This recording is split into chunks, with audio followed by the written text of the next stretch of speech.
there in my van. It'd be nice to see that camera at the city council. Someone. Which stands, one nation, under God, indivisible, with liberty and justice for all.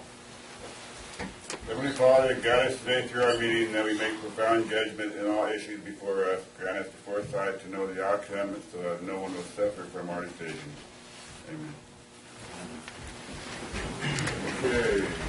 Now to the item discussing closed session. Richard. Mr. Chairman, the board met in closed session for a conference with legal counsel, significant exposure to litigation pursuant to subdivision D2 of Government Code Section 54956.9. There was no reportable action. The board also met for an employee performance evaluation of Veteran Service Officer Kathy Strudel and unanimously issued an excellent evaluation. The board also met for an employee performance evaluation of Public Defender Rhea Giannotti and also unanimously issued an excellent performance evaluation. Adjournment approval, additions and deletions. Josh, if you have anything. I would ask Mr. Chairman to adjourn the meeting today, Henry David Foster. Oh, right, there's lucky. Here's my geometry. Here's my geometry teacher. Here's my son's algebra teacher.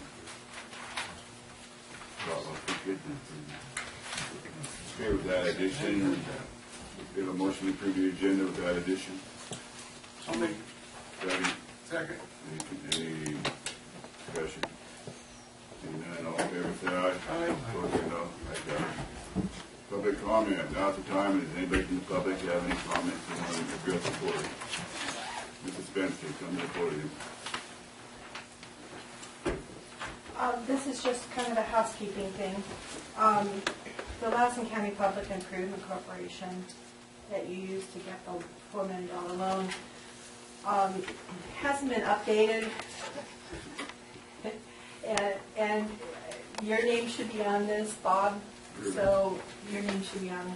I'll give it to Mr. Egan and have him take care of it. I'll give it to Susan first. Thank you. That's it? Okay, You want me to talk some more? That's okay. You can take a seat. Anybody else wish to speak, address the board? See none, we'll move to unagendized reports by board members. Start with Jim. Just a couple things, Mr. Chairman. Yesterday, LAFCO had its meeting, and we spent a big part of the time talking with the Huron Public Utility District folks and the West Patton Village Community Service District folks. And the issue before them is trying to consolidate them into one organization. One is bigger than the other, but they have a lot of shared responsibilities, and it really doesn't make sense to have two entities kind of basically trying to do the same thing. You have two different boards with two different sets of individuals that like doing what they're doing and support the idea of consolidation. They're not working well with each other, and this has been going on for a good 18 months to 2 years. Actually, probably going back 5 years. It started formulating itself. But the West Patton Village District has some definite operational issues. There's about 300 people that I guess are dependent upon the services there. And so I know Jeff and I, there's only so much that the commission can do. We can initiate some proceedings, but when it comes to actually getting the stuff done, they have to work it out. And so we're going to try to use LAFCO maybe meet more often to try to nudge them along. But I think, Tom, if there's anything you can do to... I've been to their meetings. And if there's anything that the rest of us can do to help you to kind of get them to... But there's always one guy that sits in the back of the room, and when things you think are starting to finally go in the right direction, he has to come forward to the podium and throw a gasoline bomb in the middle of the discussion, and pretty soon they're right back where they were at odds. So,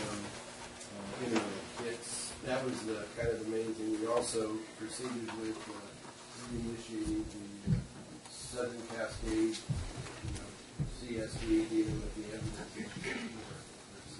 Aaron would be interested in that.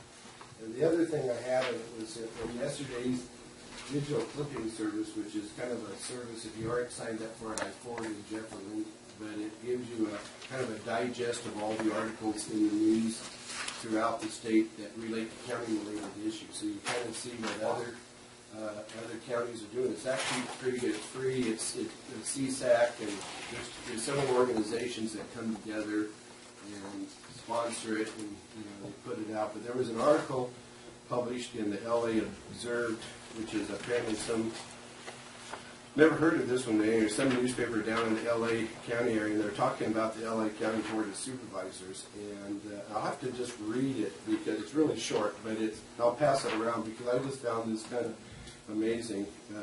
Speaking of gadflies, as we just were, the other day at the County Board of Supervisors, the local crazy John Walsh screamed at the soups that they were all Gentiles and had just voted to unloose a wave of anti-Semitic Muslims, the way they spell the word Muslim, on the Jews of Los Angeles County. They aren't, and they hadn't, of course.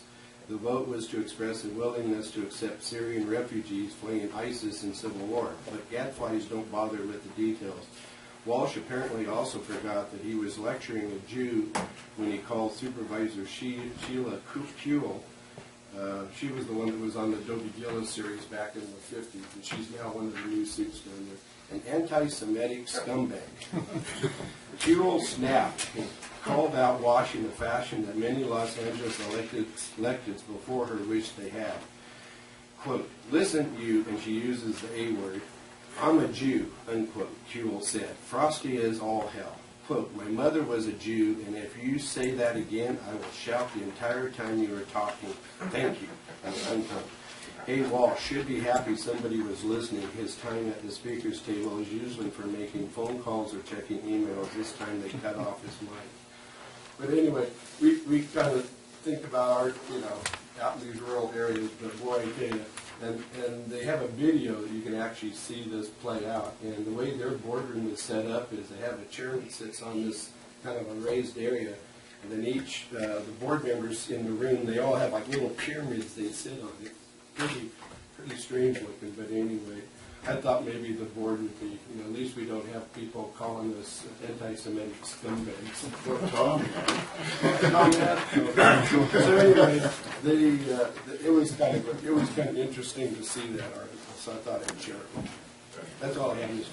Chairman. But just to wrap up by saying this will be our last meeting for the year.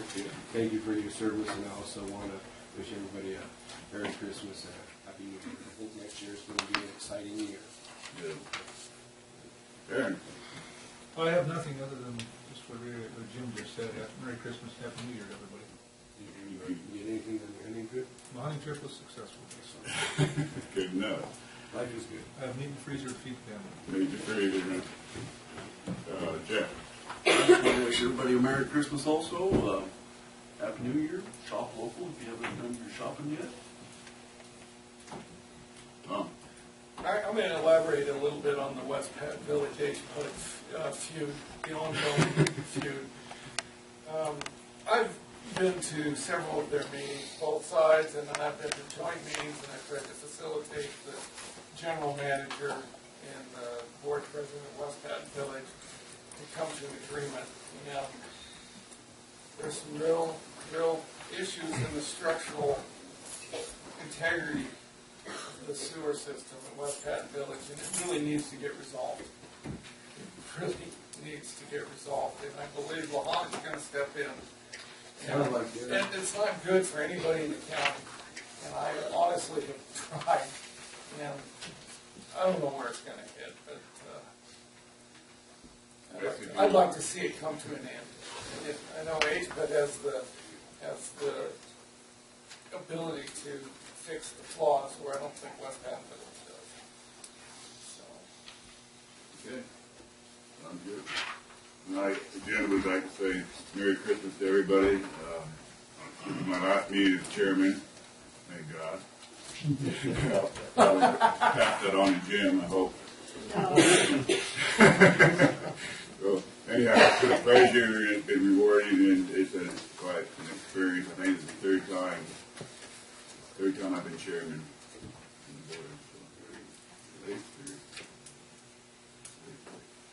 Yeah, with that, we will move on to, let's go to our consent calendar.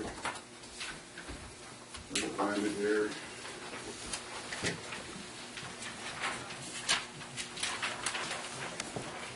Information consent calendar. Anything any supervisors wish to take off for separate approval for staff?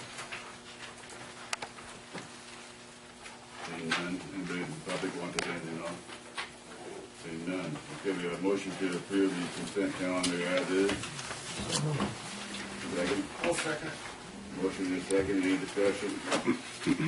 Seeing none. All in favor, say aye. Aye. No, ayes have it. Okay, we have third boards and commission. Start off with number F1, Lassen County Fish and Game Commission.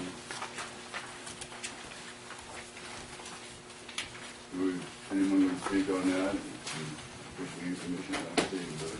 Mr. Workman's here. Oh, Howard. he's going to speak on I will. Mr. Chairman, Board of Supervisors, I'm Wade Workman. I am the Chairman of the Lassen County Fish and Game Commission. And before you, we have a resolution to the California Department of Fish and Wildlife to request full funding of Honey Lake and Ash Creek wildlife areas and funding of conservation easement purchases. So I'm here to answer any questions you have, but I would like to say that a lot of the things we see that come from California Department of Fish and Wildlife in the form of wanting to put further restrictions on activities to protect wildlife can be handled in a more positive way, and that way would be to fund what they already have. We've got 40,000 acres of wildlife area in Lassen County that's state controlled, and their total budget's less than $125,000. When you throw in one full-time employee and two part-time employees, that tells you how little money there is to not only run those facilities but do improvements on them. There is some money occasionally available from outfits like Ducks Unlimited, but it's rarely enough to bring all 40,000 acres to the point where it can fulfill its many requirements. These include habitat for wildlife, opportunities for hunters, and opportunities for people who just want to see wildlife. So when we have things like they want to come in and they want to list an animal for whatever reason, and part of that is habitat loss. Well, you know, part of the reasons there's loss is because they're not funding their own wildlife areas. So I would like to strongly encourage you to pass this resolution. I'd like to thank Wade for the effort that he's put into some of this stuff. It's well thought out. Appreciate it. And I also think that the wildlife areas are underutilized. They're a source of revenue for the residents of this county. People who come and use them spend money in our restaurants. They stay in the hotels. They spend money in the stores. I mean, I think it's something that we've a little bit ignored in the past, and maybe we should take a look at any way we can to assist you guys. Okay, Aaron, you have a question? Yeah, I had a question here in the resolution in the third whereas when you're talking about well repair or replacement. You know, we're coming into this, the groundwater, I'm just thinking of more a big valley up there with their wildlife refuge up there. They have some wells and they have pivots and et cetera. You know, but if this comes down, this CASGEM, this groundwater stuff comes through, we're going to have no control over that whatsoever. Right. And so, you know, they can pump the rest of us dry and not suffer the consequences going to come back to the private. And so I would really like to see the well repair or replacement taken out of there because you can dry land farm very easily and get that grain up and sprouted, and that's all they need anyway. That's all they're going to eat. And so I would really personally, I would like to see the well repair or replacement taken out of there and put more emphasis on the dry land farming than the irrigated farming. Part of that also plays into flooding the areas for waterfowl habitat. Now, if they're flooding it. So it's not just about farming, but it's also about filling the surface ponds. water like they do in Ash Creek. Mm-hmm. For the surface water, that's fine. But if Right. they're taking groundwater, I disapprove of that very strongly. I would like to see that change maybe before I take this resolution. I don't know how you want to word that. You want to work on that today or just take out that, those 4 words, that would be fine. Okay.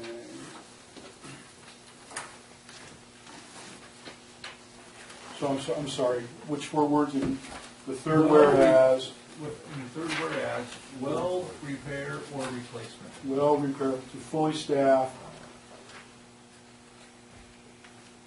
And so change that to comma, ability to plant, so well repair replacement. I don't have a problem with that.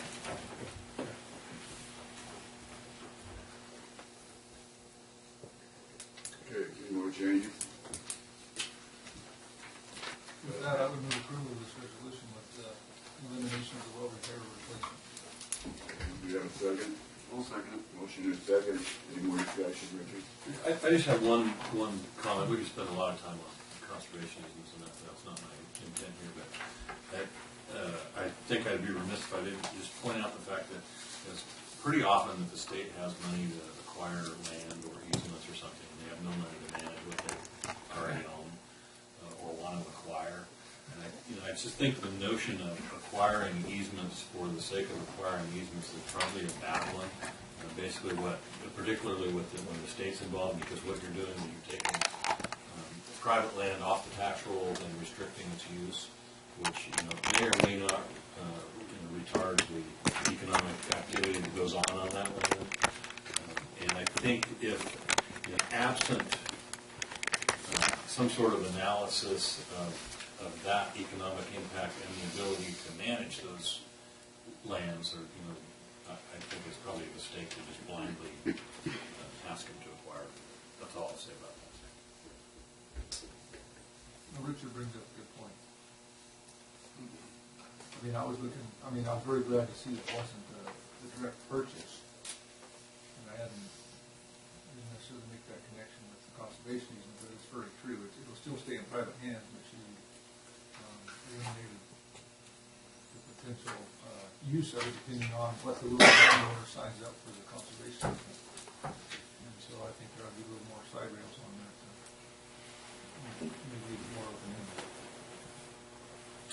And maybe that would be in the form of just recommending an economic analysis of that, of what those easements would do to the local economy. Does the county get a chance to vote on whether to support or oppose an acquisition? Are we part of that loop, or is it something they can do unilaterally? Good question. Now, easements can be acquired by a whole variety of entities, that's Ducks Unlimited or Pheasants Forever or the state.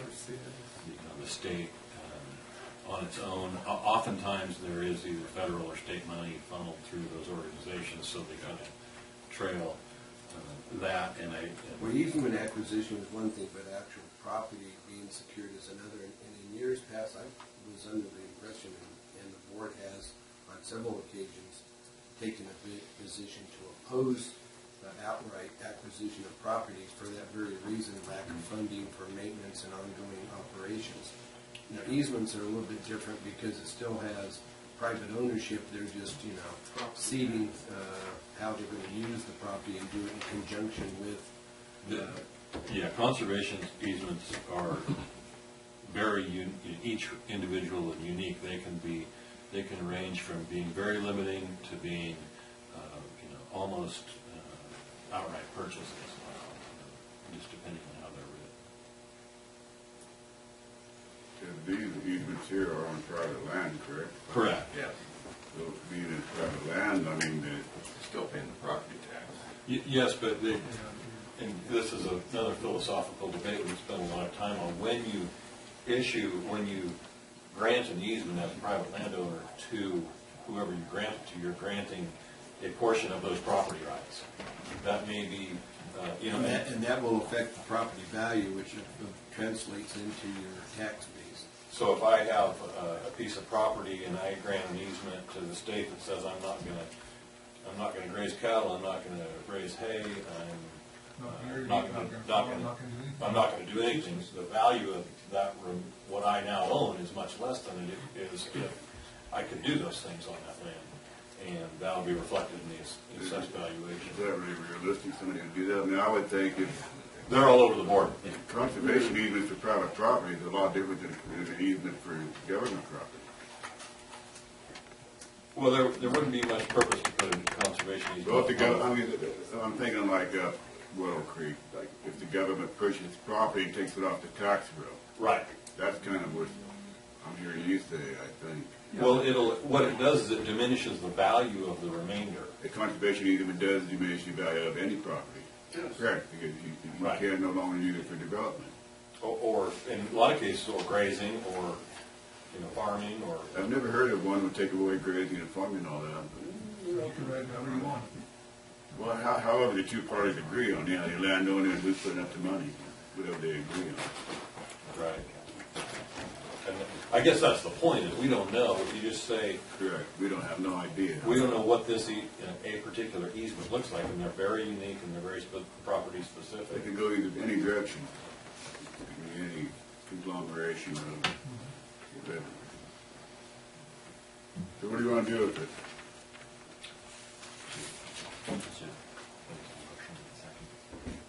I think it's more just a fact of getting the funding so these guys can manage what they already have. They don't need to take on any more, they just need to take care of what they already have. I mean, they need to spray the weeds, they need to burn the trees, they need to, to plant their game and take care of the wildlife, they just need to take care of what they have. They don't need to acquire more. They just need to take care of what they already have and manage what they already have. I mean, Do you want to take out the funding of conservation easement purchases? do you guys have heartburn if we did that way? Our intent was just to make sure the state had the money in what we considered to be the unlikely event that a landowner would offer it up as an easement to conservation. We're looking more along the lines of things that already adjoin existing wildlife areas, was our thought processes. But we certainly hadn't considered all the ramifications of, diminished tax rolls and the things that Richard has brought up. So no, and in that regard, I wouldn't have a problem necessarily taking that off to get the rest of the resolution passed. Because as you say, the important thing is that we let the state know that we feel very strongly that they need to fully fund what they've already got and, and meet their obligations therein.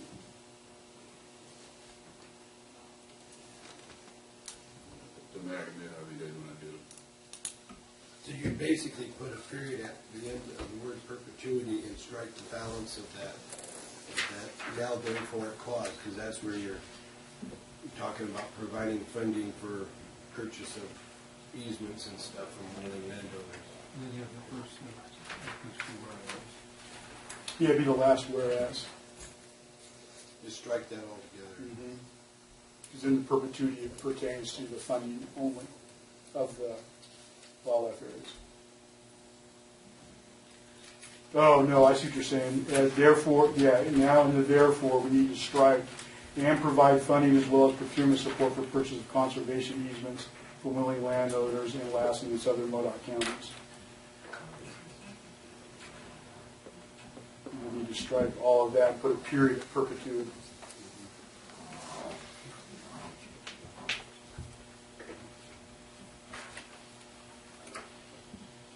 And you strike the fifth whereas. Fourth and fifth, yeah. Mr. Chairman, I don't know if there's urgency to getting this done now, but I'd be. I'm going to take it back and rewrite it. Yeah, I think these changes are substantive enough that I think I need to go back to my commission with them. But it might be valuable to have a little more direction.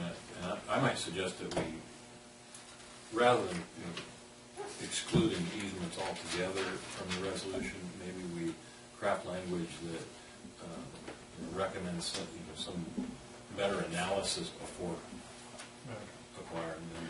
Well, you give some tests, and I think it'd be nice if we could have a local option to be able to veto if they come in with something that's totally outrageous, we don't have any, how do we protect our rights from that? So if you produce the economic studies and do all the evidence and show where this is positive for the wildlife and positive for the community, and everybody gets a win-win, then we can buy into it, but a lot of times it's a win-lose.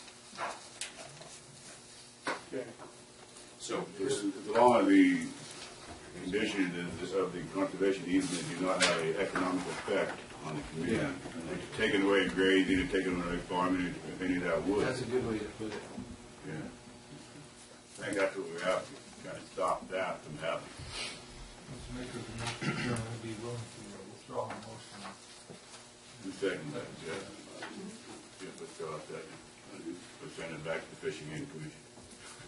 You meet, our next meeting will be January 21st, and so we'll get back to you after that. Okay, we'll table F1 with F2. That one was easier. Maybe a little more controversial. F2, Wade. What is that? What is it? Well, I don't know. I thought that's what you were going to Questions to Wade on F2? I have no question. The subject for the public is a resolution to encourage legislation to make environmental groups fiscally responsible for fires in the U.S. forests resulting from their lawsuits. Boy, they're a lawyer's nightmare. Well, Mr. Chairman, from our perspective, fires are one of the most debilitating things that occur in the forest relative to wildlife habitat, success, and behavior. And all too often we'll see, particularly U.S. Forest Service, come up with a plan for dealing with underbrush and things that need to be removed that really cause the large conflagrations, and they immediately get sued. And so not only does that take up public resources to fight that lawsuit, and it drags out, and if they're successful in stopping them, then when that inevitable fire occurs, and instead of taking out a few hundred acres, it takes out tens of thousands or hundreds of thousands of acres, then really everybody but the lawyers lost. And so, from a perspective from the Lassen County Fish and Game, promotion of wildlife goes hand in hand with responsible management of forests. And if these groups are going to take these easy routes to put spokes in people's work, spikes in people's wheels, then they need to set up and take some responsibility for what happens after the fact. I agree. I don't think I agree with you. This would be a long climb uphill, but nonetheless, I think it's a good thing for us to point out. I think it's a novel, and I would move this term to the resolution. I would suggest two changes. In the third whereas, you have the word taxpayer as two separate words. That should be one word. And then now therefore, you got the Lassen County Board of Supervisors, and then you have in parentheses board, and that's used oftentimes in maybe early on. If you're going to be referring to the same board over and over again, but since it's in the closing one, I think just take the word board out of there and it would look really good. Then change it to that in motion. Yeah. You got a second to that? Chairman, second. Any discussion? Seeing none, all in favor, say aye. Aye. No, the ayes have it. Be interesting to see. I think when you send this to Ramalfa, maybe send a copy of the resolution. Send to Ramalfa. Send it to Tom McClintock, as he's the chairman of the subcommittee in the House and actually oversees this particular area, and he has a particular love of talking about the Forest Service on the House floor. He's done some pretty amazing, he calls it the Royal Forest, like in the old King John pre-Magna Carta days. And so anyway, I think he might find this something that he could probably team up with his buddy from office. So. Okay, let's go to F3. The tricolored blackbird listing.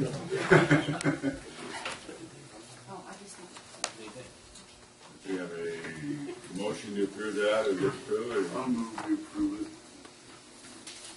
Motion is second. Any discussion? Wade, did you have anything you want to say before we vote? No, this all ties again with the original motion or the original resolution that we tabled. Part of the language here does address that. I don't know that tabling that resolution changes anything in here, because really it doesn't talk about the resolution in regard to easements in here. It talks about in regard to the funding. So eventually that resolution, when we get it crafted properly, will come into play. I wouldn't think that really changes our intent here, because we need to, the response is required because this is on a 90-day tagline which is coming up for the listing of the blackbird. But That's the only thing I would, in all good conscience, point out, that we do refer to that table resolution. Okay. Any more discussion from public or anything?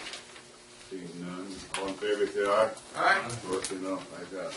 Thank you, Wade. Thank you, Mr. Chairman. Would you be kind enough to provide Susan with that cleaned up resolution from F2?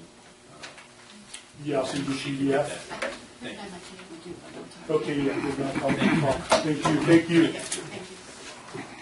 Okay, we'll go to D1, proclamation for